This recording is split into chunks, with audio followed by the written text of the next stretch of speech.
Hello नमस्कार आदाब सलाम सत श्री अकाल केम छो कसे काय केरो हाल है केना छी यहाँ सब कैसन वानी हाउ आर यू कैसे हैं आप लोग केमो नाचो मनक काम खम्मा गनी हुकुम केमती अच्छंती की खबर।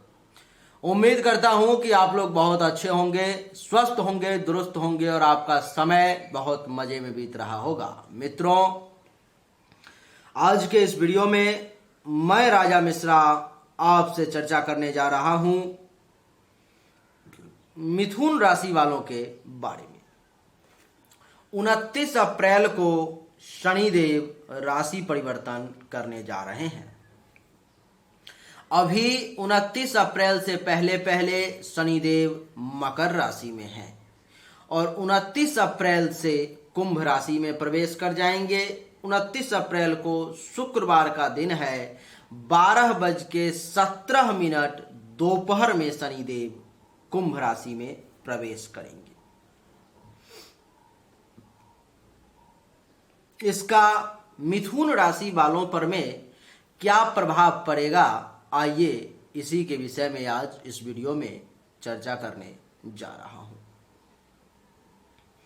मित्रों, मिथुन लग्न की कुंडली अथवा मिथुन राशि की कुंडली ये एक गोचर कुंडली है। अगर आप एक मिथुन राशि के व्यक्ति हैं तब भी आप इस वीडियो को देख सकते हैं। अगर आप एक मिथुन लग्न के व्यक्ति हैं तब भी इस वीडियो को आप देख सकते हैं। अगर आपकी नाम राशि मिथुन है तब भी आप इस वीडियो को देख सकते हो। अगर आपके घर में कोई व्यक्ति है जो मिथुन राशि का है तब भी आप इस वीडियो को देख सकते हो। और नाम अक्षर अगर ये इसमें से किसी भी अक्षर से आपका नाम शुरू होता है तो आपकी राशि मिथुन है। जैसे कि क, का, की, के, को, नो, घ और छ, इनमें से किसी भी अक्षर से अगर आपका नाम है तो आपकी नाम राशि, जन्म राशि की बात नहीं कर रहा हूं, नाम राशि मिथुन है। और जन्म राशि तो आप खुद जानते होंगे, जन्म कुंडली के आधार पर में होती है। तो वो आपकी जन्म कुंडली की क्या स्थिति है वो आप बेहतर जानते होंगे। शनिदेव जो राशि परिवर्तन करके 29 अप्रैल शुक्रवार के दिन 12:17 PM दोपहर में कुंभ राशि में प्रवेश करेंगे, इसका क्या अर्थ होगा, क्या प्रभाव पड़ेगा आपके कुंडली पर में। आपके कुंडली के अष्टम भाव के साथ साथ नवम भाव के भी मालिक शनिदेव हैं। 50% आपके लिए बढ़िया घर के मालिक हैं तो 50% आपके लिए खराब भाव के भी शनिदेव मालिक हैं।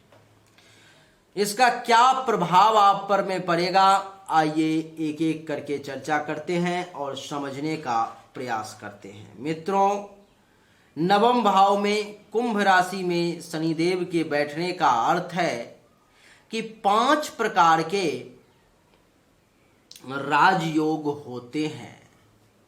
बुध से भद्र नामक राजयोग बनता है, बृहस्पति से हंस नामक राजयोग बनता है, शुक्र से मालव्य नामक राजयोग बनता है, शनि से शश नामक पंच महापुरुष राजयोग बनता है और मंगल से रोचक नामक राजयोग का निर्माण होता है।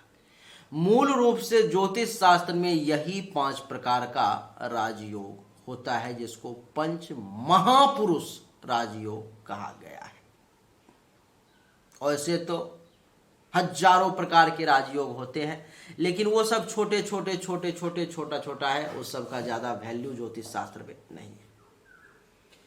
शनिदेव के इस भाव में प्रवेश करते ही आपके कुंडली में एक विशेष राजयोग का निर्माण हो जाएगा जो शनिदेव आपके भाग्य को बदलने के लिए काफी कुछ करने का प्रयास करेंगे। जैसे कि शनिदेव का नवम भाव में बैठना है और आपके लिए भाग्य का साथ मिलना चालू होना है।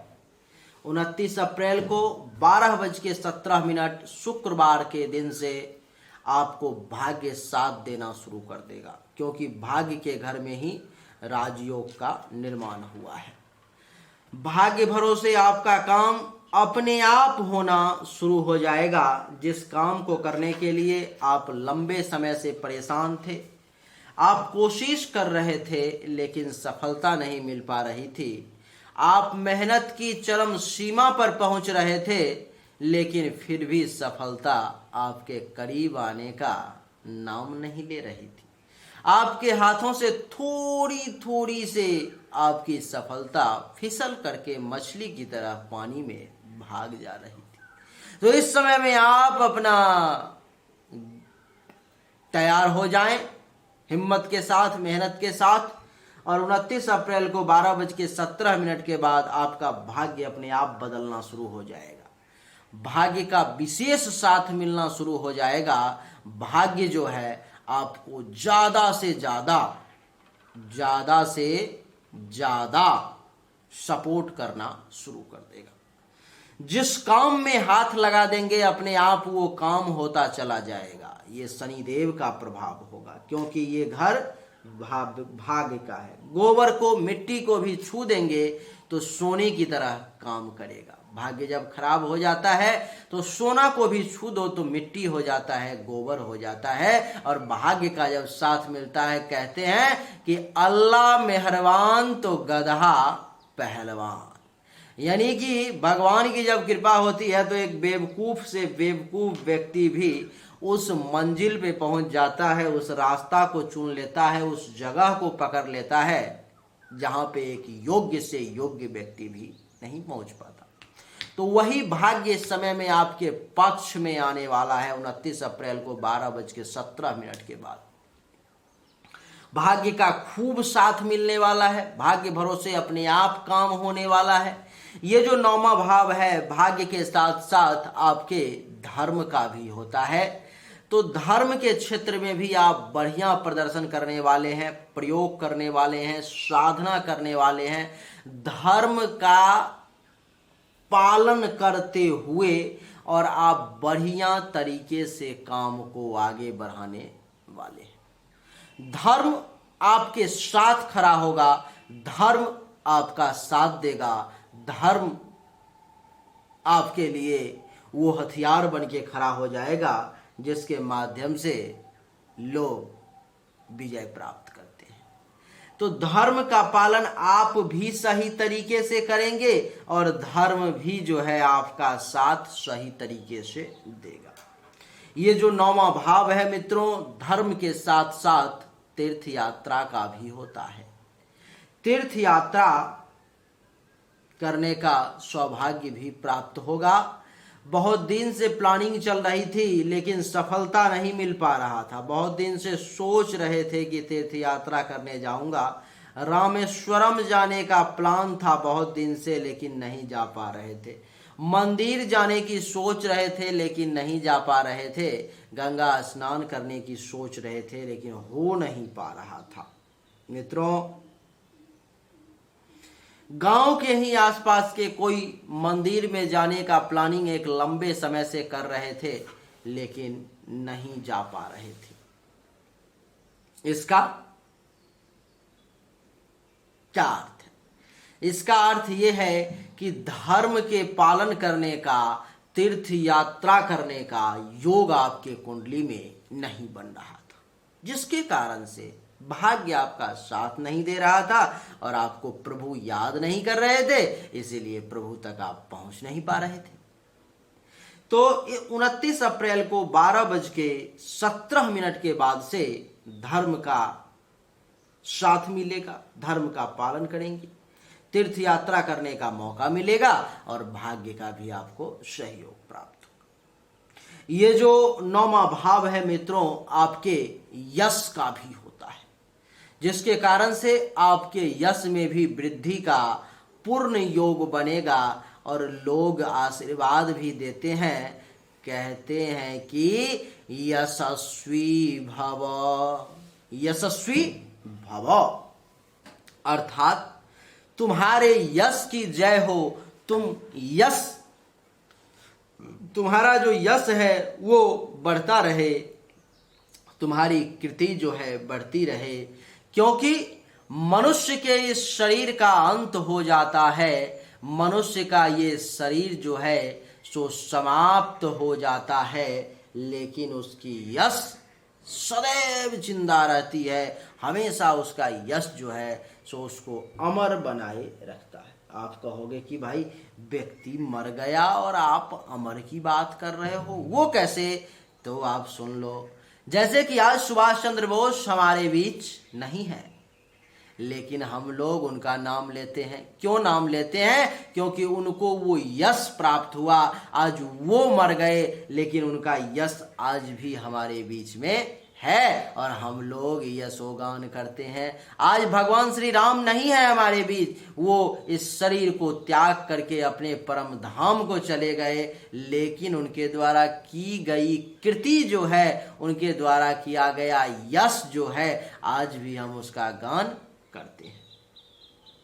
ऐसा क्यों? क्योंकि वो यशस्वी थे। तो इसीलिए हमारे इस शरीर का त्याग भी हो जाए तो कोई बात नहीं, लेकिन जिंदगी में हमें कुछ ऐसा यश का काम निश्चित तौर पे करना चाहिए, ऐसी कुछ कृति निश्चित तौर पे हासिल करनी चाहिए, जिसके माध्यम से जो है सो आपको यश की प्राप्ति हो। क्योंकि ये भाव यश का भी होता है और शनिदेव आपको उसमें इस समय में 29 अप्रैल को 12:17 के बाद से मदद करेंगे। तो आपको उस मदद को लेते हुए और बढ़िया से उसका प्रयोग करना है। अच्छा, ये यश जो है सो आपको देव कर्म में प्राप्त होगा, ये भी क्लियर कर देता हूं। क्योंकि ये यश जो है सो आपको मानव कर्म से प्राप्त नहीं होगा, देव कर्म से प्राप्त होगा। जैसे कि कहीं पर मैं मान लो कि यज्ञ हो रहा है और आपने उसमें कुछ ऐसा चमत्कारिक काम कर दिया, मान लो कि 50,000 रुपया घट रहा था, आपने उसमें दे दिया, आपका यश वहां पर में जागृत हो गया, हर दिशा में कीर्ति फैल गई, चारों तरफ जय जयकार होने लगा कि इस व्यक्ति ने यज्ञ में 50,000 रुपये दिए हैं, जिससे कि ये यज्ञ का काम आगे बढ़ेगा। कहीं पर में कोई मंदिर बन रहा था, रुका हुआ था, पैसे घट रहे थे, आप कहीं से पहुंचे अथवा आपके मन में शनिदेव ये भाव उत्पन्न कर देंगे, आपने कहा कि ठीक है, इस मंदिर को छत को बनाने का खर्चा जो है वो मेरा रहेगा। आपका यश वहीं से अमर हो गया, क्योंकि वो मंदिर जब तक रहेगी 150 वर्ष तक, तब तक वो छत में जो लगा हुआ पैसा है वो आपका है। लोग तब तक आपके यश का गान करते रहेंगे, आपके मृत्यु के बाद भी कहते रहेंगे कि इस मंदिर में जो छत बना हुआ है ना, वो फलने व्यक्ति का, उस व्यक्ति का है, उसका पैसा इसमें लगा हुआ है, उन्होंने ही इस छत को, मंदिर को, भगवान को छत दिया, बनवाया। इसी प्रकार से तो यश की प्राप्ति होती है।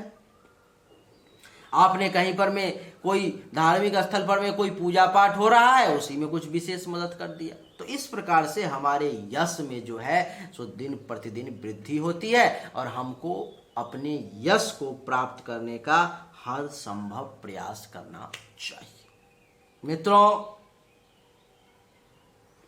ये जो 9वां भाव है आपके साले का भी और साली का भी होता है, यानी कि साला और साली दोनों का जो भाव है वो नवम भाव ही होता है, जहां पर में 29 अप्रैल को शनिदेव प्रवेश करने जा रहे हैं और इसके कारण से ससुराल पक्ष से भी विशेष लाभ का आपके लिए योग बना रहे हैं।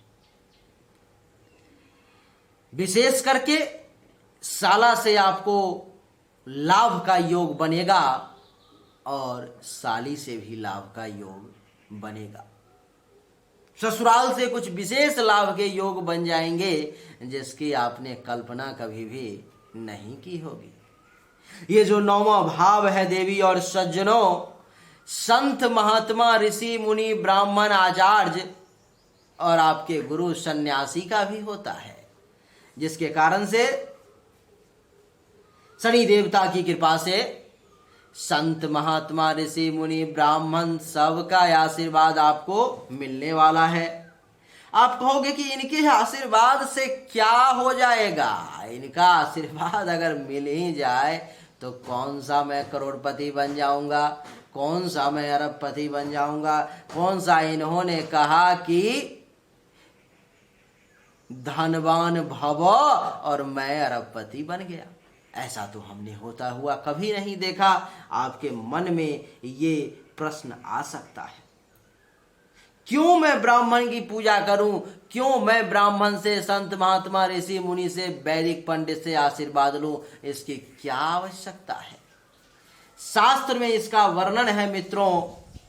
कहते हैं कि पृथिव्यम यानि तीर्थानि तानि तीर्थानि सागरे सागरे सर्वतीर्थानि पादे विप्रस्य दक्षिणे चैत्र महात्मने तीर्थानि दक्षिण सोपादे वेदास्तुन्मुखमाश्रिता सर्वा गध्वाश्रिता देवा पूजितास्थे तदाश्रया अव्यक्त रूपिणः विष्णुः स्वरूपं ब्राह्मण भुवि नावमन्यानो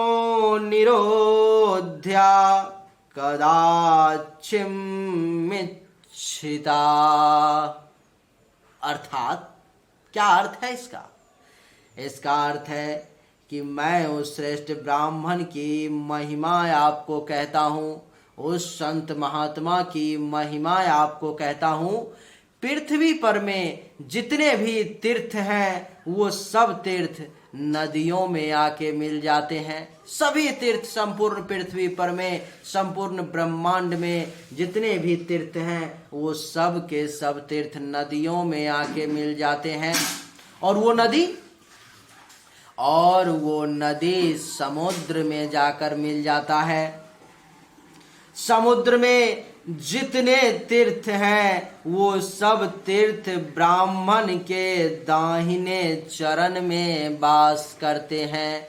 अर्थात सर्व तीर्थानि पादे विप्रस्य दक्षिणे, यानी कि जितने भी तीर्थ समुद्र में हैं वो सब तीर्थ सिर्फ एक वैदिक ब्राह्मण के दाहिने चरण में वास करते हैं। इसीलिए हम उनके चरण को छूते हैं और उनसे आशीर्वाद लेते हैं। इसीलिए उनसे आशीर्वाद लेते हैं। और क्या कहते हैं? तो कहते हैं तथा चारों वेदों का वास उनके मुख में है। और क्या तो संपूर्ण अंग में संपूर्ण देवताओं का वास है। शरीर के जितने भी अंग हैं उसमें 56 कोटि देवताओं का वास है, 56 करोड़ देवताओं का वास है। इसी वास्ते हम ब्राह्मण की पूजा करते हैं। और सिर्फ ब्राह्मणों की पूजा करने से ही सभी देवी देवताओं की पूजा स्वतः अपने आप हो जाती है। कहते हैं कि पृथ्वी पर जो ब्राह्मण हैं वो विष्णु के रूप हैं। इसीलिए इनसे कल्याण की अगर इच्छा होवे तो इनका कभी भी अपमान नहीं करना चाहिए। नावमान्यो निरोध्या कदाचिन्मिच्छिता। इसीलिए हम ब्राह्मणों की पूजा करते हैं, आराधना करते हैं। और इसीलिए शनिदेव की कृपा से इस महीने में आपको ब्राह्मण संत महात्मा ऋषि मुनि का आशीर्वाद जो है, देवताओं का आशीर्वाद जो है मिलने वाला है। जब भी कोई ब्राह्मण देवता, कोई वैदिक ब्राह्मण हमारे आपके घर पे आते हैं तो हम लोग कहते हैं कि हे ब्राह्मण देवता, आपसे विनती है कि आप अपना चरण थोड़ा सा हमारे इस कुटिया पर में भी रख दीजिए, हमारे घर में भी रख दीजिए। इसके पीछे में हमारा स्वार्थ क्या होता है? हमारा स्वार्थ, हमारे पूर्वजों का स्वार्थ ये था कि अगर ये ब्राह्मण देवता हमारे कुटिया में हमारे घर पे चरण रख देंगे तो उनके चरण रखने मात्र से हमारा ये घर जो है सो तीर्थ स्थल हो जाएगा और यहाँ पर में सभी तीर्थों का वास अपने आप हो जाएगा। बोलिए राधे राधे। और इसीलिए जब भी हम लोग कोई पूजा पाठ अनुष्ठान करते हैं तो ब्राह्मण की पूजा अवश्य करते हैं, जिसके पीछे एक ही उद्देश्य होता है कि अगर बाई चांस भूल से किसी देवी देवता की पूजा छूट गई होगी तो ब्राह्मण की पूजा करने से हमें समस्त देवी देवताओं की पूजा जो है सो हो जाएगी। तो मित्रों, शनिदेव की कृपा से आपको नवम भाव में जो शनिदेव बैठे हैं, इस कारण से आपको क्या मिलेगा? तो ब्राह्मणों का आशीर्वाद भी प्राप्त होगा। शनिदेव की तीसरी दृष्टि यहाँ से एकादश भाव पे पड़ गई, जिसके कारण से आपको लाभ मिलेगा, उपलब्धि की प्राप्ति होगी, मनोकामनाओं की पूर्ति होगी और बड़े भाई बहन सीनियर्स का सपोर्ट आपको प्राप्त होगा। जो लोग उस एज में होंगे, उम्र में होंगे, जिनका उम्र उस स्टेज पे पहुंच चुका होगा, उनको पुत्र वधू और दामाद का सुख भी प्राप्त होगा। जो मिथुन राशि मिथुन लग्न के व्यक्ति हैं, लोग हैं, उनके लिए उनके बच्चों के विवाह का योग भी शनि देवता इस समय में बनाएंगे। कान से संबंधित किसी प्रकार की अगर आपको परेशानी होगी तो शनिदेव की कृपा से, शनिदेव की महिमा से आपकी वो परेशानी भी कम होगी, उसमें भी आपको राहत जो है सो महसूस होगी। शनिदेव की यहाँ से 7वीं दृष्टि देवी और सज्जनों आपके कुंडली के तीसरे भाव पर पड़ेगा, जिसके कारण से छोटे भाई बहन अथवा छोटे भाई बहन समान व्यक्ति से लाभ मिलेगा। उनसे लाभ मिलने का शनिदेव योग बना देंगे। ये जो तीसरा भाव है मित्रों, आपके पराक्रम का भी होता है। तो शनिदेव की महिमा के कारण, शनिदेव की कृपा के कारण आपके पराक्रम में भी वृद्धि का योग शनि देवता बनाएंगे और आप इस समय में बड़े ही पराक्रमी कहलाएंगे। ये जो तीसरा भाव है देवी और सज्जनों, पराक्रम के साथ साथ धैर्य का भी होता है। तो आपके धैर्य में भी शनि देवता वृद्धि करेंगे और आपको धैर्यवान बनाने का प्रयास करेंगे और आप वास्तव में धैर्यवान बन भी जाएंगे। पेशेंस जो है आपका मजबूत हो जाएगा और कहते हैं कि जिसका पेशेंस मजबूत होता है उसको मीठा फल मिलता है, अर्थात सब्र का फल मीठा होता है। मित्रों, ये जो तीसरा भाव है आपके माता के मृत्यु का भी होता है। अगर जन्म कुंडली में ऐसा कोई विशेष योग नहीं बन रहा होगा तो इस समय में आपके माता की मृत्यु भी अगर किसी सामान्य नियम के तहत होने वाली होगी तो उसको भी शनिदेव टालने की क्षमता रखेंगे और उसको भी टाल देंगे। अगर विशेष नियम के तहत जन्म कुंडली में ऐसा विशेष योग बन गया होगा तब तो कहना मुश्किल है, तब तो आपकी माता नहीं बच पाएंगी। मित्रों, ये जो तीसरा भाव है आपके गुप्त शत्रु का भी होता है। तो छुपा हुआ दुश्मन भी इस समय में आपको परेशान करने की कोशिश करेगा। वो भी चाहेगा किसी प्रकार से इस व्यक्ति को तबाह किया जाए, परेशान किया जाए। लेकिन शनि देव की कृपा के कारण, शनि देव की दृष्टि के कारण वो दुश्मन आपका बाल भी बांका नहीं कर पाएगा। कहते हैं कि जाके राखे साइया मार सके ना कोई, बाल न बांका कर सके जौं जग बैरी होई। जिसको रखने वाले भगवान हैं, ईश्वर हैं, उसको कौन क्या बिगाड़ेगा। जाके राखे साइया मार सके ना कोई, कोई भी उसको नहीं मार सकता। एक तुम क्या एक मैं क्या, बाल न बांका कर सके जो जग वैरी हो।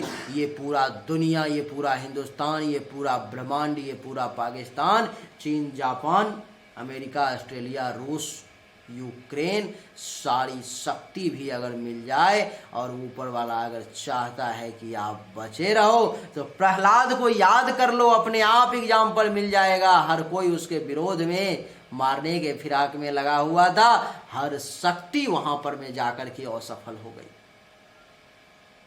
तो ये जो है सो प्रभाव किसका है? तो शनिदेव का है। गले से संबंधित, नाक से संबंधित और कान से संबंधित किसी प्रकार की अगर परेशानी भी होगी तो शनिदेव उसको भी दूर करने का प्रयास करेंगे और आपको उस परेशानी से भी बाहर निकाल लेंगे। शनि की 10वीं दृष्टि 8, 9, 10 छठे भाव पर में और छठा भाव दुश्मन का होता है, तो दुश्मन आपका कुछ नहीं बिगाड़ पाएगा। शनिदेव की दृष्टि के कारण दुश्मनों का नाश हो जाएगा। ये जो छठा भाव है चिंता का होता है। कहते हैं कि चिंताओं का भी शनिदेव नाश कर देंगे। अगर चिंताएं ज्यादा बढ़ने लगती हैं तो चतुराई कम हो जाती है। चिंता से चतुराई घटे, आपने भी सुना होगा, दुख से घटे शरीर। तो चिंता का भी नाश करेंगे। अगर कोई कर्ज आपने ले रखा है, पहले से कर्ज में है, परेशान हैं अगर आप, तो आपकी कर्ज भी जो है धीरे धीरे करके जो है वो मिटती चली जाएगी, दूर होती चली जाएगी और कर्ज से भी शनिदेव आपको राहत दिलवाने का हर संभव प्रयास करेंगे। जो लोग लोन लेने के लिए परेशान थे, बैंक लोन नहीं दे रही थी, इस समय में अगर वो प्रयास करेंगे 29 अप्रैल को 12:17 के बाद, तो उनको लोन के प्रोसेस में आफियत महसूस होगी। उनको लोन जो है सो मिलने के लिए रास्ता जो है सो खुल जाएगा।